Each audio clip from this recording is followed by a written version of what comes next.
asking the rep to get a couple different glove hands, because I think the way the G4 stuff works, you have like different breaks with the different palms you can put in the gloves. I think this is actually lighter than my 1S stuff that I had last year. This one is our most popular break. It's like our 75-degree break. It incorporates more of your finger to thumb closure. Yeah. This is our GT. This one's going to be a little bit more where you're closing with your fingers than you are with the thumbs. The main difference, other than the slight break shift, is that this glove doesn't have the removable palm and that one does.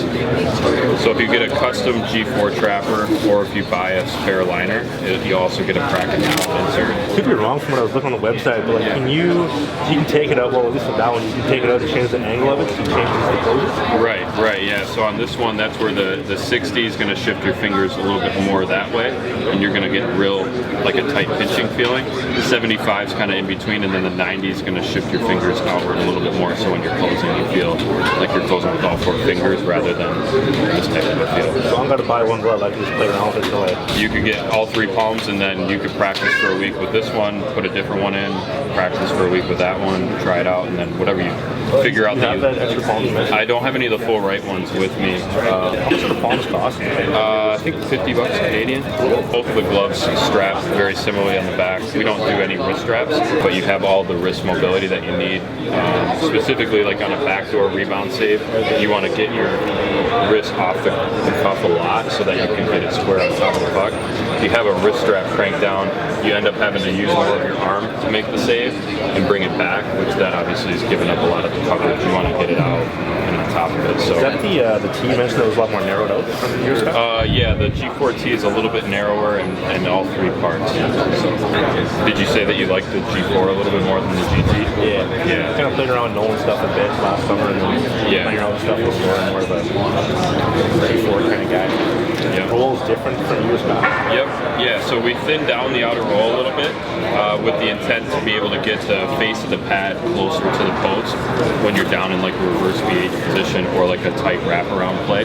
So it's much thinner kind of boot than the... A little bit thinner at the boot and in the shin. It actually kind of tapers down at the real crease of the ankle. What we did, we tested a lot of different variations of the outer roll. Some of the pads that we prototyped had no outer roll at all. Some of them had an outer roll up here and then no outer roll through the shin. Obviously that got it very, very tight, but this is softer foam too, so it's going to compress a little bit when you get up against the post.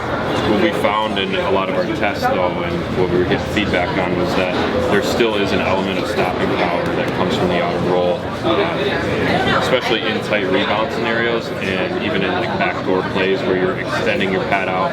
Anything that hits here, you don't want it to hit and then skip over the pad. So you need that extra angle of the outer roll to keep the puck down. Able to take these out for a rip? Absolutely. Awesome. And then do you strap like down to your calf or around your knee, or? It kind of depends on the pad. Like, I try to keep it all like below, but depending on the calf setup. So this, we have a removable outside knee wing.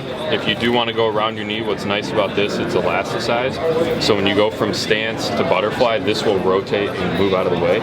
So it's almost like when you're in the butterfly, the strap is kind of moving like that. So you get all the comfort of a looser feeling knee pad, knee area. And then if you wanted to, you could strap down here and then these just pop back off. So it just gets out of the way of your knee guard. Yeah, it gets out of the way. If you don't have the elastic there, then when you go to butterfly, this starts to fight against the knee pad. A lot of kids, or even goalies just in general, say that they hate knee pads. A lot of the times this is the culprit. It's not the knee pad. It's this digs into the knee pad, which is pushing it into your leg. Some of the things you can do if you don't want to mess with taking the palm all the way out, go ahead and slide your hand in. You can, this is partially how you would take the palm out, but you can adjust how tight you want it with your fingers, just like that.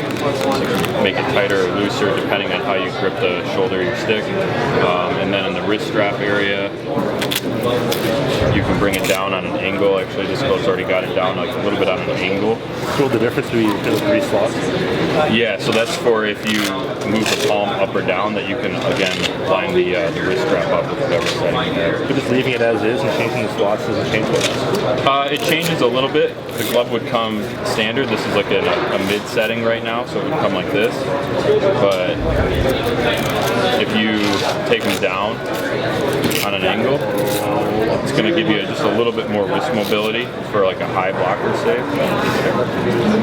So you see see like kind of mimic like a high blocker save real quick, like that. See how your arm comes off the side, so off the side of the cuff more. That allows the cuff to kind of angle down for you too, so that way it's not as high up. Cool, man. Awesome. Yeah. Thank you very much. No problem. Yeah. I don't know if I can stick handle this thing.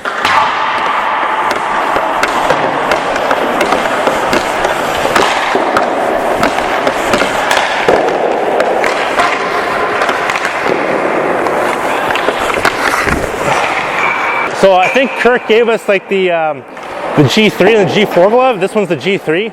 It kind of closes more like a 590, I think. I kind of like that one a little bit better, just kind of off the start, but we'll see, because like gloves are a lot different, like when you go to cat stuff. The blocker feels weird, but it feels good at the same time. So pads are different. They're about a ½ inch bigger than my checkerboard Brian, so let's see if I get lit up.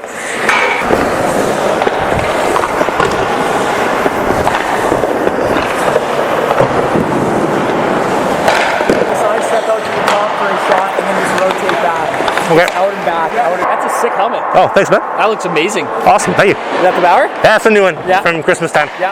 Awesome. Warrior. What? Warrior. Yeah, we're gonna try it all today. You ready to go?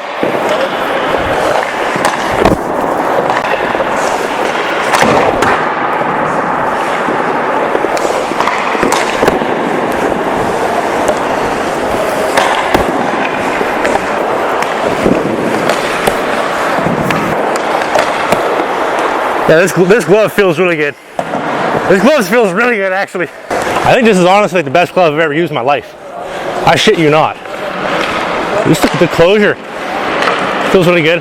Pads feel good. I don't know if they feel like a 1S slide. It's been so long since I slid my 1S's, but we'll try the 2S's later today. Blocker feels good. I think that roll being adjusted for like the RVH is really good too. How'd that look? That look good? Sorry.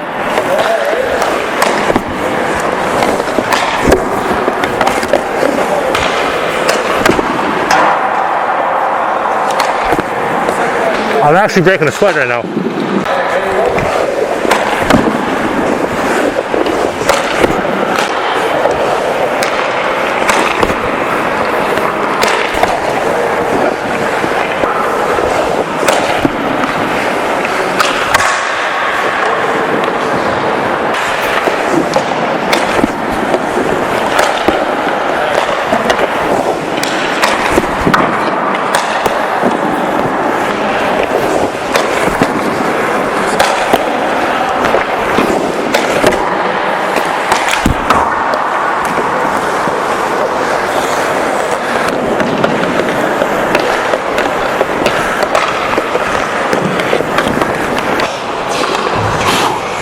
So, really like the Warrior stuff. I like this G3 RGT catch angle glove. I didn't even bother trying on the G4. This one felt so good. So, it's an offset tee as well. I don't know if you can see that in the camera, but it's good shit.